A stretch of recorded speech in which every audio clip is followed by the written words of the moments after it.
Hello, I'm Lewis Butcher. You are listening to the Growth Leaders podcast, where we have short, sharp conversations with econ founders, growth leads, about the decisions, experiments, and unlocks that actually move the needle. Today, I have the pleasure of being joined by the founders of Omni, Shiv and Guy. And yeah, we're going to get into it and find out how these guys are approaching growth. Um, Hey Lewis, great to be on. Thanks for inviting us. So my name's Dr. Guy Sandalovsky. I'm one of the two co-founders at Omni. By way of background, I'm a veterinary surgeon. So spent the best part of 10 years in clinics, looking after cats and dogs, and pets in general. And then through that journey, realized that there were a whole lot of pets that had health issues. In particular, I saw a lot of itchy dogs and a lot of dogs with gut troubles. And I realized that actually nutrition could do a lot to sort of help these dogs before they got to the point of needing medication or expensive and painful procedures. That was really our starting point. We started to create food for dogs, dry food initially, that used novel proteins. So that means alternatives to the regular sort of chicken, beef, lamb, fish that you might find in regular dog food. And for a lot of dogs, that really helped prevent or fix some of their symptoms. And that was our starting point. Since then, we've gone on to produce wet food, supplements, dental sticks, you name it, the full 360 stack, but all of it's allergy friendly and novel protein. And at Omni, I look after all things related to product and marketing. But Shiv and I are co-CEOs, so we have very overlapping roles. And that's me. Over to you, Shiv. Thanks, Guy. I'm Shiv, co-founder. My background was in corporate finance. I was doing more capital raising, exit side of thing for predominantly consumer brands. And yeah, when me and Guy met, it was a meeting of sort of the science and the veterinary side of things, along with Guy having done MBA and me from the finance world, sort of seeing a massive opportunity, but also a real problem that we wanted to solve when it came to dogs that were really prone to allergies and there not being a really good, adequate solution for them out there, and really thinking about this in a holistic 360-degree way as well. And so, yeah, we've built this business over the last 4-ish years, all entirely online, all D2C, and in that journey we've had many ups and downs as well to get to the point that we've got to. We were both completely new to the D2C game as well, with no real sort of marketing background, D2C background, or business background either. And so we've learned a lot. Yeah, I bet. Very daunting for many founders to jump in. Where's the business right now? So in terms of like revenue, scale, like what kind of stage are you at now? Yeah, I'd say the last 12 months have been a period of like exceptional growth for us. So we went from, in the last sort of 12, 14 months, from around 1 million annualized revenue to now around 13 million in annualized sales as of last month. That's been a tremendous period of growth for us. And sort of employees wise, we're about 15 people in the team now, and all the whole business is still D2C. We're considering sort of retail now selectively when it's the right opportunity, but the model of D2C and continuing to scale that works really well for us, predominantly because we're a subscription business. So roughly 80% of our sales are from returning customers who sort of discover us and then continue to buy our products month on month. Awesome. Okay, I mean, firstly, wow, to go from 1 million annualized to around about £1 million a month in the space of a year, that's tremendous. And I'm sure lots of founders will be very keen to understand and figure out how they can do similar. So just, I guess, kind of moving on to speak a bit more specifically around like real kind of growth levers, the things that have genuinely moved the needle for you. What's the biggest lever you've pulled in the last 12 months? And obviously with that amount of growth, I'm sure it's probably more than one, but I'd be really interested to know like what's the biggest lever you've managed to pull to achieve the growth that you've seen over the last 12 months. For me, three things come to mind. One is working out which of the products that we could make are really going to solve a pain point that matters. At the end of the day, there are a lot of really cool ideas out there. and a lot of them have a lot of technical expertise behind them. But unless you're actually solving a real problem for your customer, you're not going to persuade them to part with their hard-earned money and buy your product and try it. So for us, there are certain products that we've created that have really resonated. Our dry food was one. That a lot of dogs with itchy skin and gut problems, and the dry food was a really good solution. But we've also had other unlocks. We created a supplement, a calming supplement to support dogs that get stressed when their owners go to work. And recently we've created a dental stick to help owners who are struggling to brush their dog's teeth. All three of those products really are solving customer pain points. So that's like one major component. The other, I think, is exposure. So at the beginning, we had no money, well, hardly any money. So you don't really have an ad budget to go and, reach people on things like Meta and Google. But we managed to get ourselves on Dragon's Den. We had about 8 minutes of national television exposure. That was free marketing in a way. And that in itself allowed our proposition, which was the solution that we had already been offering customers, to just reach more people. So they understood and knew who we were and gave us a chance. And then the third thing is differentiation. So it's one thing to have a product that solves a customer pain point. It's another thing to be on TV where everyone gets to see it. But unless you're differentiated, you're just going to blend into the crowd. And it's going to be really hard to push ahead and really sort of have customer loyalty and love. So for us, our differentiator was the fact that we're a vet-founded brand, obviously me being a vet, and really focusing on health. So there's plenty of amazing brands in the pet space, in the pet food space. A lot of them are selling a similar product with a similar proposition, but just a different package. Some of them cook the food, some of them serve it raw, some of them do them fresh, but it's usually the same sorts of ingredients. We turned the rule book on its head and changed the base ingredients, and we came at it from a scientific perspective, and that really allowed us to have all three of those things in one. What I just wanted to go back on was, and I think this is something that's so important that so many people get wrong, is rather than going, I've come up with this idea for a product, and we could make this and we can make this, and maybe drastically expanding your product range really quickly. It's actually, you guys have started with like what are the pain points of our customers that we know they suffer with, and starting there first, because without a specific pain point, I guess you're going to struggle to sell no matter how good the product is. If the pain's not a big enough problem to solve, then ultimately you're not going to go anywhere with it. So am I right in saying the growth has come, well, one of the biggest levers has been product expansion. So more products, but more specifically, it's how you've approached your product development. Yeah, I would say, honestly, as a business, we've also learned throughout the 4 years as well on how to get that piece of the puzzle right as well, because of course we've always started, we knew there was a problem for allergy-prone dogs, and we were building nutrition solution there as well. But as we've expanded the product roadmap, we've also learned about not just about identifying pain points, identifying repeat purchase behavior, identifying compliance, identifying sort of, really high levels of palatability. All these things matter as well, because you don't want to just get a customer once, you want to get a customer and you want to keep them for as long as possible. That's what makes the economics of D2C work, because it's so expensive. We all know it's very expensive. So just having a customer who buys from you one time is just not going to be sustainable. You have to build a business that's for the long run, and you're going to have repeat purchase and that sticky consumer relationship, and that puts a very high standard in terms of palatability, in terms of like packaging experience, in terms of product format, everything we've had to sort of reevaluate when we do our NPD, and that's what's fed into sort of like our latest innovation, which is on the dental side, which really addressed all of those as well. So that's come about through sort of 4 years of us learning about doing NPD and getting it right, sometimes getting it wrong as well, and learning from that very quickly, and then feeding that all into this. And I'm sure we're going to learn even more from this as well, and just keep iterating that process and keep trying to get that stickiness there, because that's the really important part of D2C.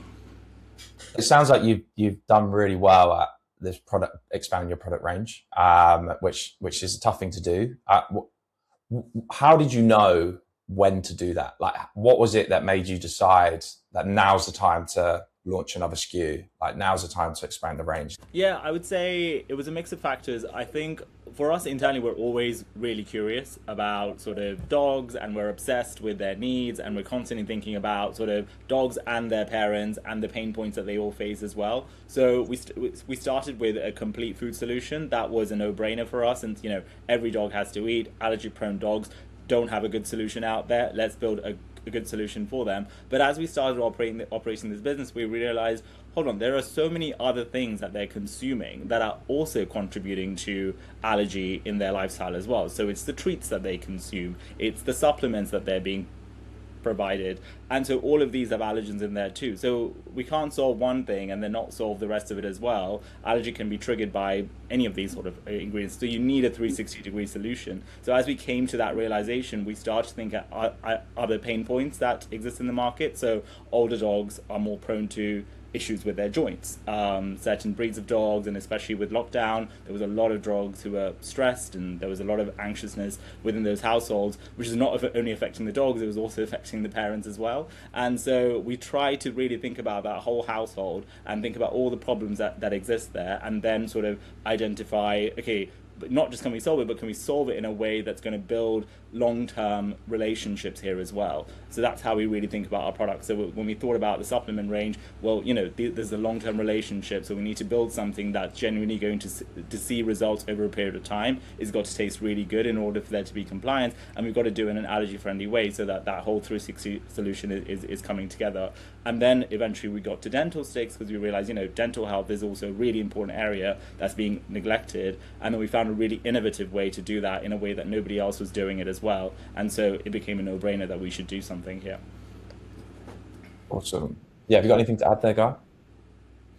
Yeah, I don't know if the important thing here is timing versus being able to be iterative, test products in a lean way. I feel like a lot of founders believe that you just have to do one thing and do it right, and they just spend forever obsessing on that one thing. But actually, if you have a way of creating multiple things and testing them on it in a lean way, then I don't know if there's ever a too soon point to do that. Because at the end of the day, in our case, we had our suppliers that we worked with. We had really good MOQs that we negotiated, so minimum order quantities. There was no harm in creating new SKUs and just seeing. And we've had to cull SKUs as well that just didn't have that, that demand. And that was a really good lesson for us. Okay, but we didn't lose a lot of money doing that test either. So yeah, I'm not sure it's about timing. I think it's just about being able to do it in a lean way and focusing on that more than timing. Yeah, so I guess it's more if you're setting up processes in the background that allow you to test and iterate fast with product, then ultimately you're throwing more darts at the dartboard, and it's more likely that you're going to have one or two that really hit. Obviously, now you've got quite a breadth of SKUs. Obviously, you mentioned your initial food range was kind of your step into the market. It was the most sensible place to start. And now you've expanded out as you've seen more problem areas that you can solve. Most of the sales are coming from one or two SKUs, and the others are more as a retention play, or are they giving you more entries into the market? How do your SKUs work in terms of what's their role in acquiring or retaining customers, or is it a real mix? Yeah, I mean, from a vet perspective, our business is quite unique because, like Shiv was alluding to, if you have got a dog that has sensitivities and you only change one thing in their diet, then it doesn't work. So there's no point giving your dog a special dry food for their chicken allergy, but then the treats you're giving them contain chicken, or the supplements have chicken fat flavoring in them. So for us, the importance of the SKUs is that they work together so that owners actually get the outcomes that they're looking for to get. Otherwise it just fails. That's one part, but there are certain products that we sell that are lower barrier entry products, so they're maybe more impulsive. So things like treats, supplements, dental sticks, they're not as highly considered as a purchase compared to, say, changing your dog's diet completely. That's quite a big decision. A lot of people will take a lot of time to consider changing their dog's diet, maybe less so trying a new treat. So there is this sort of entry product versus the longer term product, and we do see that we acquire a lot of customers through some of those lower barrier entry products, such as treats and dental stick. And then over time, when they see that their dogs love the products, they see the benefits, we earn their trust, and then they give our dry food or our wet food a chance, and then they end up buying both together. So there is an element of that as well. I don't know, Shiv, if you have anything to add to that.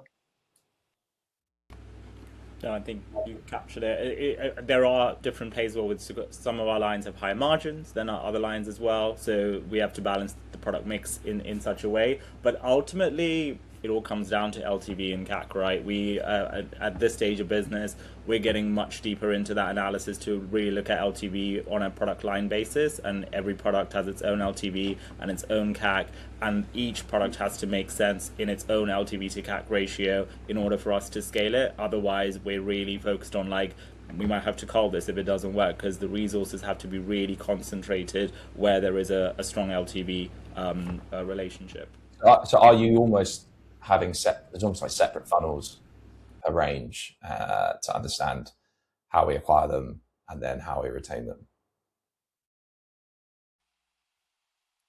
I'd say so. So our target CAC for our dry food is different to our supplement. And that's because they are in different funnels, if you like, for want of a better phrase. I suppose the real unlock for a business like ours is when you achieve cross-sell. When somebody is in one of those funnels, inverted commas, but then they shop into another funnel, and then they're actually a much higher value customer to the business, but also they're a happier customer because they're getting that cumulative benefit of using more than one of the products together, which is what we're all about at Omni, to be honest. Awesome. And I mean, it sounds like you've done a lot of stuff correct, a lot of stuff right, and a lot of stuff to work for you guys. What is something that you would do differently if you could go back? If you could go back and do something differently that you think would have got you to where you are now quicker, I think speed-wise, one of those things for us is founders is that I think we've learned.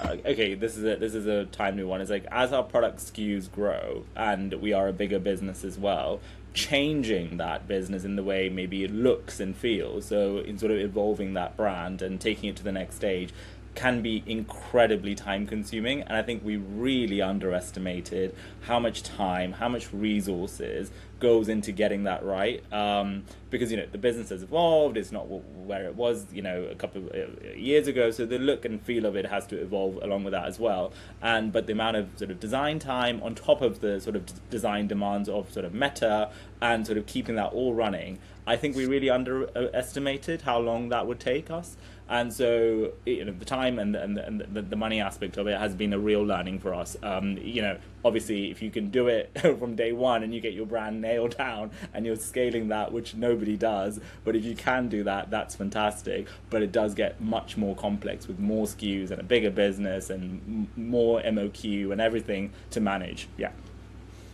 I think a tough one to crack with D2C, because when you start, you don't really know what your brand is, because you haven't necessarily you haven't yet cracked how to speak to your customer and what they want to hear and all that stuff yet, because you haven't done all that testing, all that iterating. So you almost don't want to invest too much money in brand to start with, because you don't know if you're necessarily even building the brand that your customers are going to want. But like you say, there's in that bit, at what point do you do it, when you've learned enough, knowing it's going to be potentially a big old project that's going to take away from other stuff. In a way, D2C makes you a little bit view things differently, because we're so used to testing and that feedback loop is so quick, and because we're so D2C native, we're so used to learning in a day if something's working or not. But then you're trying to evolve a brand, and you're going to have to put in orders that's going to last you a year. Whereas traditional businesses before the advent of D2C, that's what every business had to do that had a product. You just have to hope, and you do a bit of testing, but then you have to put your product out there, hope retailers pick you up, all that sort of stuff.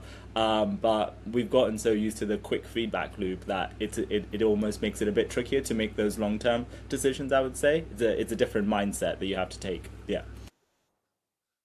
I think that's the age-old problem of D2C, direct acquisition and building brand. They are two different skill sets, and often they can conflict. So yeah, it's not an easy one to crack for sure. I'm keen to get a little more like under the hood, maybe go a bit deeper on a couple of specifics, especially with something like with D2C acquisition. And I know you guys are probably spending a lot of money on paid media.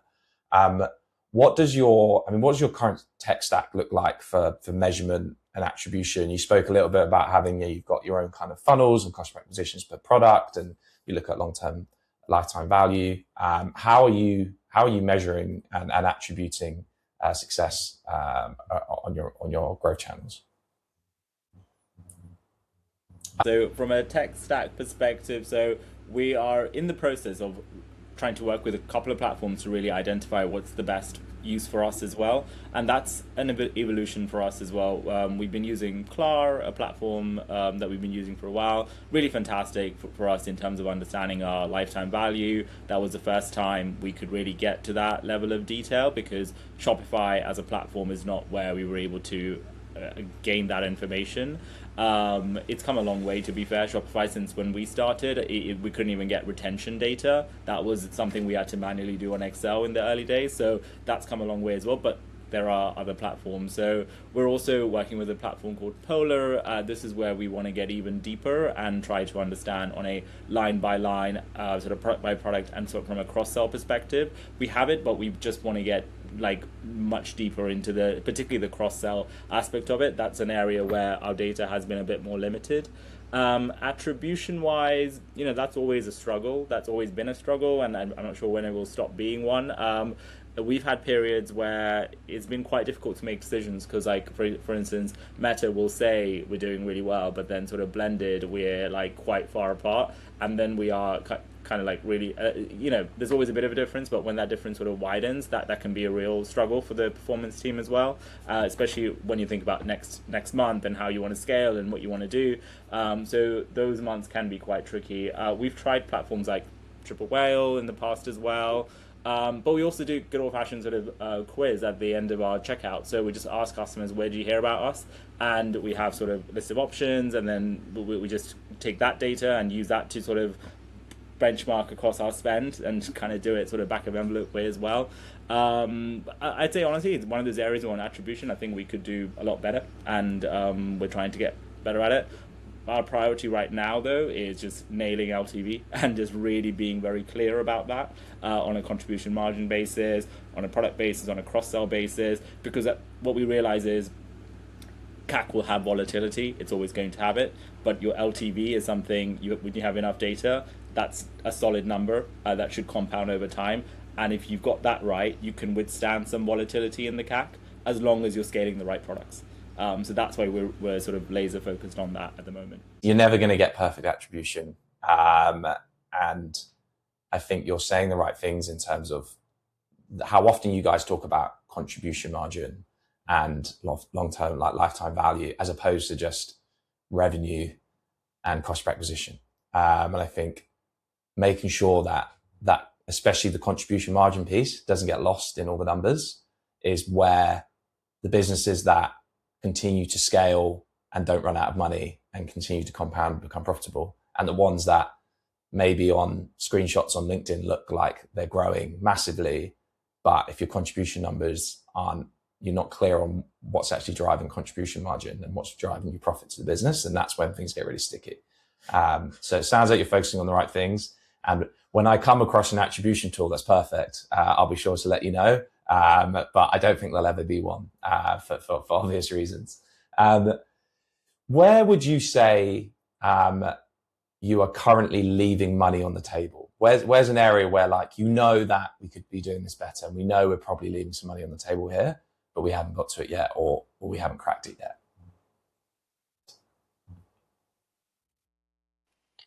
Yeah, I mean, we're lucky in that we've been able to show that when we spend X amount on a platform like Meta, we get X return. And we've seen some CAC volatility, but in general, we've had a really healthy and stable relationship. As we scale, CAC's only gone up a little bit, and so we're able to really scale. And for us, when we think about leaving money on the table, it's just the balance between speed of growth and the fundraise environment. We are trying to create a very big pie, and we're VC backed. But for us, it's always that balance between how quickly do we grow, how much do we increase our marketing spend month on month, versus, you know, that sort of more steady, slow growth that might be a little bit more profitable in the short term. But for us, we've always tried to be as aggressive as possible because we have confidence in our LTV. So even if we're not making money on a first purchase or a second purchase, we know that over the lifetime of that customer, we are going to make money. So it's always been a factor of the fundraising environment. And again, we're lucky that we've been able to fundraise in what have been really, really challenging times for consumer brands, in novel protein brands as well. There's been a lot of, you know, other brands that started at the same time as us that didn't fundraise or wasn't able to get the support. And you know, even though we're all competitors, it's sad for us because we know the founders and they're great and the businesses are great ideas. So I would say that's one area. I mean, now as we're getting bigger, it's more about opportunity cost than leaving money on the table. So it's like, if you've got X amount of budget, do you put it into brand? Do you put it behind celebrity endorsements? Or do you just stick to your native channels that have helped you get to where you are, your performance channels? You know, do you look at TV and things like that? And it's just, and some of those answers you just don't know the answer, and you've sort of got to take a bet, and you've got to explain to your investors why you're taking the bet you are. But as founders, it can be really tough because even if you do get advice from another business or another founder, every business is different, and it's not that if it worked for them, it worked for you. So I'd say that's where we, you know, have some good debates in-house about the opportunity cost, where we should put our limited resources and the speed of growth. You guys obviously co-founders, and you've always been that way. And you mentioned there, like, we have quite healthy debates internally about these types of decisions. How important would you say it is to have a co-founder in this space? I don't know how people do it without a co-founder. It's incredibly difficult to make the decisions that you make, and it's, you know, I think of course we disagree, of course, you know, you have to bounce ideas off each other, but otherwise, you know, you're kind of there having to do this yourself, and that's, you know, is incredibly challenging. Of course, you know, there's pros and cons, I guess you can put it that way. If you don't have somebody else to talk to, then you can just make your own decision, but you can also make your own mistakes, and, you know, that's not what's good for business, right? At the end of the day, you want to try and make the best decisions, and that requires looking at things from multiple perspectives and bringing your multiple. I think what's good about me and Guys, like, we have very different experiences in terms of our backgrounds and how we came to be co-founders here. So Guy's life experience, my life experience was very different. So we approach things in a very different type of way, so we can look at things from different perspectives. And I think we don't really have much of an ego when it comes to the business. I'm very happy to admit when I'm wrong, or you never really know, but you just say, okay, I'm convinced by your argument. So it's just like, okay, I'll go with you. And for Guy too, when he's just like, you know, he might start with a viewpoint, but then if I make my case and then he's like, okay, I'm convinced by your argument, we'll go with it. And the key thing is, if we get it wrong, we don't point blames. It's very much like, okay, we learned this lesson. We've grown so much from all the mistakes we made anyway. We'll probably make a ton more as well, but the whole point is just to learn from that mistake. And I think that's what means that 5 years on, and, you know, got to remember, we didn't know each other 5 years ago, so we're still in business together, and that we can only do that because we operate in this type of way, that even when there are sort of disagreements, whatever, it doesn't last very long. Yeah. But maybe, Guy, you have a different perspective on this 5 years of experience. I regret everything. No, I mean, frankly, being a founder can be quite lonely. You know, having a company can be quite high pressure, quite nerve-wracking. And it's just, and often your family and friends or colleagues in other sectors who aren't doing the sort of thing you're doing professionally won't really get it. They'll just see you doing your little project that they'll kind of assume is like a bit of a hobby thing or doesn't really count as a real job.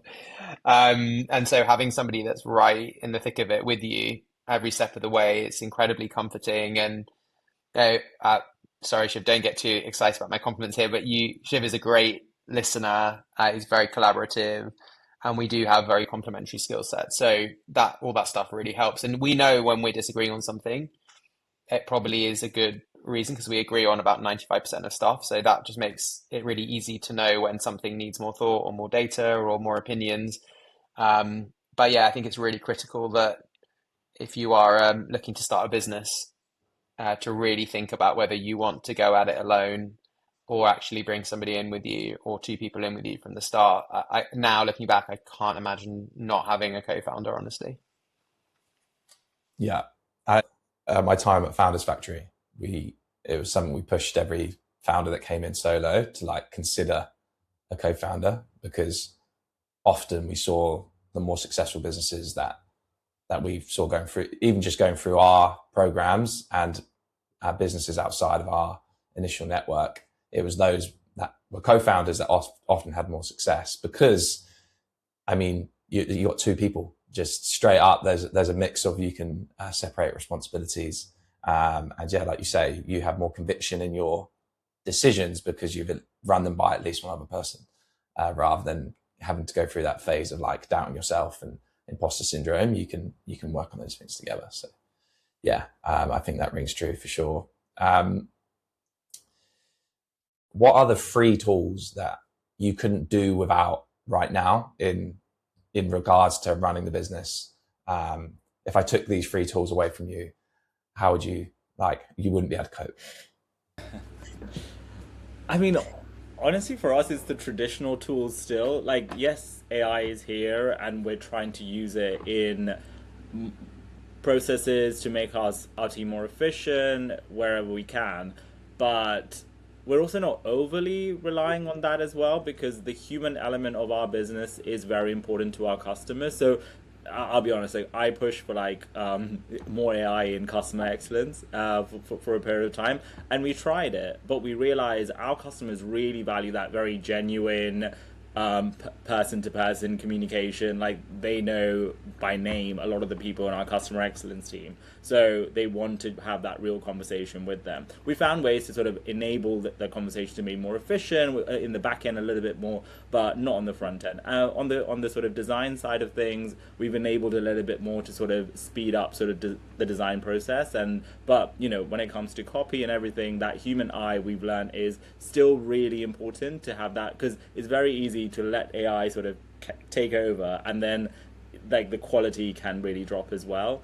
But in terms of tools, I mean, I'm just trying to think. So I really like using, the new tool is Granola, which is for sort of recording, and I'm quite forgetful, I'll admit that. So it's really helpful for me to be like, oh wait, what was the outcome of that? Because as a founder, your days are just filled with meetings like every day, so you don't know necessarily all the outcomes of a call you had on Monday morning on like Thursday evening. So it's really helpful for me to go back and just sort of check in on that. Besides that, I mean, Facebook ad library is always fantastic for just inspiration. Can't live without Gmail. I use Granola, and it's been a life changer. Yeah. Knowing that your notes are being taken during the meeting, and that you can go back and search very easily after, is definitely a plus. What about you, Guy? What are the free tools that you couldn't live without?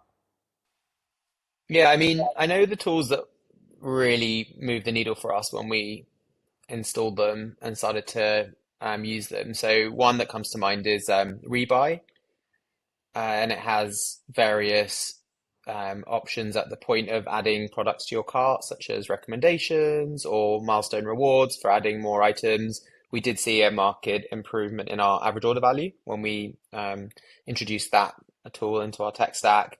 I think also a lot of companies in the digital space put a lot of resource into ads, videos, statics, GIFs, everything. It's just ad.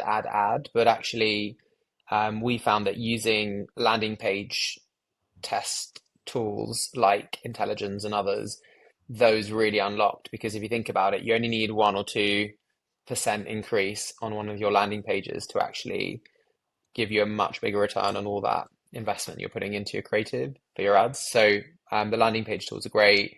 And then for us also, like being a subscription business, email marketing is really critical. So yeah, we went through all the what are they called now? Recharge. Now we use Skio. To be honest, they're all similar. I'm not sure there's much to differentiate them, but where we do really sort of feel very comfortable is with our CRM platform. So we use Klaviyo, and it's great for really complex flows and live feeds for product recommendations, and it's been a really, really important tool for us, especially because we're so focused on subscribers and retention. So yeah, I would be quite hesitant to switch away from Klaviyo, to be honest. I'm sure there are many people that are using the same. Klaviyo being one they've absolutely dominated that space. I remember when that first came in and I was recommending every single business I worked with is like, Shopify, okay, get on Klaviyo. It just makes a market difference on what you can do for sure. Well, look, it's been really good to chat. Before we kind of close things off, I like to finish each episode getting you guys to answer a question that's been given from another founder. And then once we finish, I'll take a question from you guys that I'll ask to our next guest. The question I had this week, so I was speaking to a founder that's had a couple of different businesses, and he's launching a new business in the kind of health and wellness food space. And there's lots of things he could do. He's got lots of ideas around the amount of different products he could start with. And I could tell he was uncertain on which product he should lead with first. Essentially, his question is, how do I decide which product to start with? What should I be looking at when it comes to making that decision? I mean, I can tell you from the culmination of where we've got to with our product formulation strategy, and maybe there's some learnings there for him as well, which is just around the best products are the products which serve, like, there's a wide market need for what you have out there, but there's also a daily habit in there as well.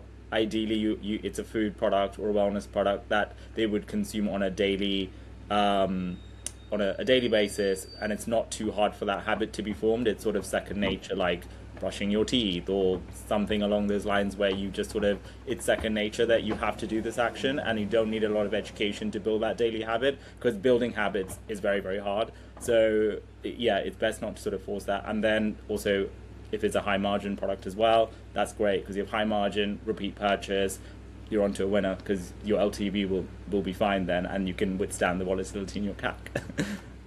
I think it's a really important point you make there. Are you going to have to convince someone to create a new habit, and then are you going to have to convince them to use your product for said habit? Whereas if you're going after a habit that people already have, then you haven't got to educate them twice. Anything to add, Guy? Yeah, I mean, everything Shiv said, plus just look at the price point that you're planning to sell this product for, because it's all relative. If you've got a really good margin product, but you're selling it for, I don't know, £5 or £9, are you actually going to be able to run ads to scale that product digitally?